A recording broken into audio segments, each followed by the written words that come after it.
প্রথম বাংলাদেশি ক্রিকেটার হিসেবে আমেরিকার মাটিতে মেজর লিগ ক্রিকেট খেলবে সাকিব আল হাসান। সব ঠিকঠাক থাকলে টি-20 বিশ্বকাপের পর 4 জুন থেকে মাঠে করাবে মেজর লিগের দ্বিতীয় আসর। প্রথম আসরে বাংলাদেশ থেকে প্লেয়ার ট্যাপে অনেকের নাম দিলেও দল পায়নি তেমন কেউ।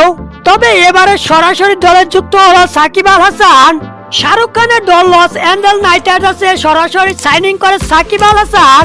নাইট রাইডার্সের হয়ে সাকিবের সাথে আন্দ্রে রাসেল, সুনীল নারায়ণ ও জেসন রায় এবারের আসর মাতাবেন। এর আগে আইপিএল এর হয়ে 2012 ও 2014 মৌসুমে কলকাতা দলকে চ্যাম্পিয়ন করার সদস্য ছিল সাকিব আল হাসান। এবার আবার যুক্ত হলেন নাইট রাইডার্স পরিবারে। এবার চ্যাম্পিয়ন হওয়ার লক্ষ্যে সাকিবকে দলে ফিরিয়েছেন শাহরুখ খান। শাহরুখ খান ছোট বড় বেশ কয়েকটি দলের সাথে সম্পৃক্ত।